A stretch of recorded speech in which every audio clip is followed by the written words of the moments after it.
Hey guys, welcome back to another video on the Simple Car Guy channel. In this video we're going to be discussing some of the more common problems that you can expect on a BMW F10, which is the 5 Series. The 5 Series generation of this car was made from 2011 all the way to 2017. So as you can imagine, a lot of the issues have changed over the years.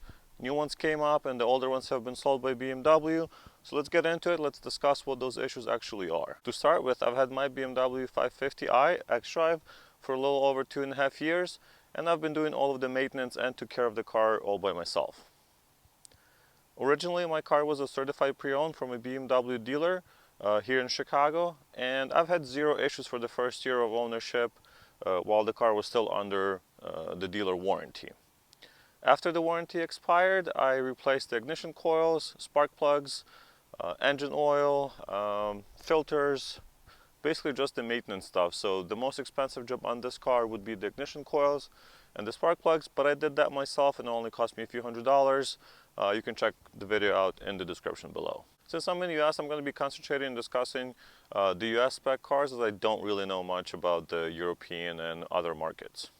Right off the bat, we can split the cars into two different groups. The pre-LCI cars, which were manufactured up until 2014. These are the early cars. And the later cars that were manufactured from 2014 to 2017. I would absolutely recommend getting the later cars, as those have a lot more features, or at least some better features, but they've also had a lot of issues that have been fixed from the previous models. Another thing to mention is that these cars have a really good build quality. I've had this car for, like I said, for 2.5 years. So it doesn't have any rattles. All the buttons, everything inside feels like it's brand new. Even looks really modern, and the paint quality is actually really good as well. So there's a lot going for this car. Don't get discouraged by this video and look at all the issues that I'm going to mention. Lots of cars have issues, but I just wanted to make sure you're aware of what you're getting if you're thinking of getting an F10 BMW like this. Some of the problems that come from the design that is basically across all models is that these cars have run flat tires, which will damage the rims over time, or at least get them deformed. It's definitely not uncommon, when you get the low profile tires and these rims that aren't, they're supposed to be lightweight, so they do crack from the run flat tires and they're low profile. Just not a great combination. Another common issue is water getting in the back of the car through the trunk, as well as backup camera and sensors misbehaving, especially in cold weather. Either a little bit of water or something gets in there and they basically stop working or report false positives. Now let's get a little bit more specific and talk about each car individually. The 5 Series of this generation came in 3 different variants here in the United States for the gas engines, and those are the ones I'm going to be discussing. The first one and the least powerful is the BMW 528i. The second one will be the 535i, and the most powerful one is the 550. I will not be discussing the M5 in this video, as I don't have any experience with those cars. BMW 528 came with 2 different engines over the years. The first one was the N52, which came in the early cars, the ones manufactured from 2010 to 2011. It's a pretty reliable car, but it is getting a little bit older, so I would recommend looking for things such as oil and coolant leaks, as those are the most culprits when it comes to these engines. Which could cause the engines to overheat, and once your engine overheats, you're going to have plenty more issues, such as the head gaskets and different issues with leaking coolant or oils. From around 2012 to 2016, the BMW replaced the N52 engine with the N20 engine. It's a 4-cylinder, 2-liter turbo engine compared to the straight 6 engine that the car had before. These engines are a lot more efficient, but they do have a lot more problems as well, especially with the timing chain issues, the chain tensioners, rod bearings overheating. There's plenty of issues on those engines. If you'd like to see more information on that specific engine, you can check out my BMW Z4 videos, as I have that same engine in my BMW Z4. Since BMW 528 is the entry level to the 5 Series in the US lineup, it's definitely a good contender for somebody that doesn't really care about the speed as much as they do about the comfort. This car is very comfortable. I would recommend getting 528, but only a 2013 and newer car. I wouldn't go for the early cars. Now let's move on to something a little more fun and powerful, the BMW 535 with the N55 engine that came on that car from 2011 until 2017. They didn't make any engine changes or swaps during that time. 535 with the N55 engine is probably the most reliable out of the three cars that we're discussing today. BMWs are known for making decent straight six, and this is one of their best. However, I wouldn't recommend the 2011, so the very first year car, as those cars do have many issues outside of the engine. People have experienced many issues on the early cars, such as increased battery drain issues, fuel pump issues, leaking oil, filter gaskets, belt tensioners going bad. Turbos have issues on these cars as well, but a lot of people have had them replaced under warranty, so it's no longer such a big issue.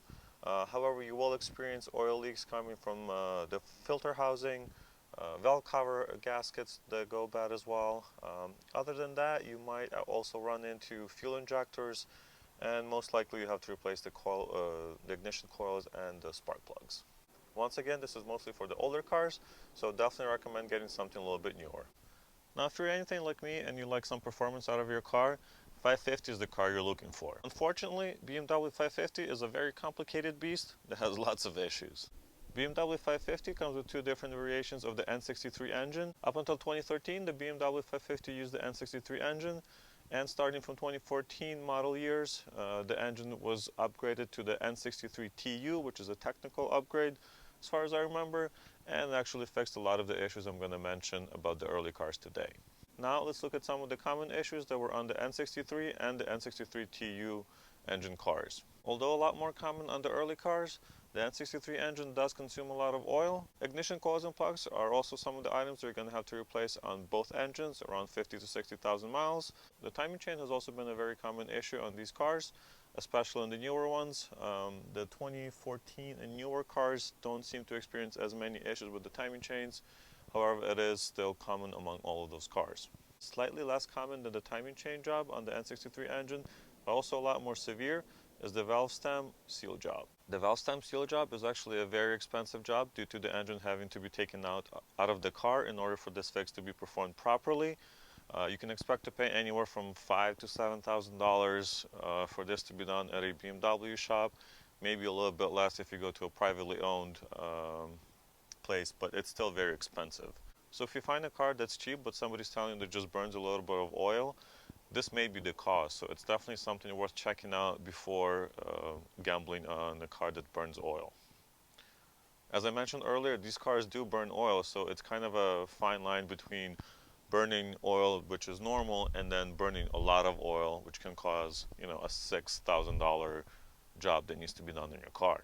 Now I'll give you the list of some of the more common issues on the pre-LCI cars. Most of the early cars have suffered from fuel injectors, high pressure fuel pump issues, engine vacuum pumps, fuel system low pressure sensors, fresh air intake, turbo seals, crankshaft ventilation leaks, lines cracking in there as well, timing chain, fuel pump, many issues. The good news is that BMW has released a N63 customer care package, and some of the highlights are that when you bring the car in for this, they don't call it a recall, but it's pretty much a recall. There's actually been lawsuits about this as well, so read up on that a little bit.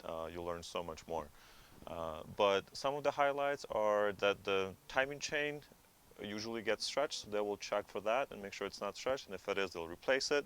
They'll also check your fuel injectors, the mass airflow sensors, crankcase vent lines, the battery, engine vacuum pump, low pressure fuel pump sensors, and actually many other items on the list. As part of the customer care package, BMW has changed the oil interval to 12 months or 10,000 miles, but most owners would actually recommend that you change your oil 5,000 to 7,000 miles, as this will definitely help with making these engines run longer. A lot of the owners have noticed much better reliability on these cars after the CCP has been performed on their car. So it's something I would definitely look for on the Carfax or however you check the history of the car, as it gives you a little bit of peace of mind. So as you can see, the early N63 engine definitely had a lot of issues. However, BMW did fix most of those issues in the N63 TU version of the car. For this reason, I would definitely recommend getting the newer 2014 and newer BMW 550s. This brings us to my car, BMW 550 LCI, meaning 2014 to 2017 version of the car, with the N63 TU engine. BMW has really put some work into this engine, as it has about 40 more horsepower. It goes from 402 to 444, a lot more torque. It's a very solid performer, and it's a lot of fun to drive. As far as issues specific to this engine, there aren't any big ones other than the ones I've mentioned in the common issues for the 550. So in conclusion, I would definitely recommend getting a 535 or a 550 that is 2014 or newer model years, as you will have plenty of power and pretty good reliability. You'll definitely enjoy this car, because I know I do enjoy mine. Of course, it's a big luxury sedan, so it's not for everybody. These do cost a little bit more to maintain than, your standard car, but it's definitely worth it. So thank you guys so much for watching. Happy driving. I really hope you enjoyed watching the video, and I'll see you in the next one. Two different engines over the... Come on!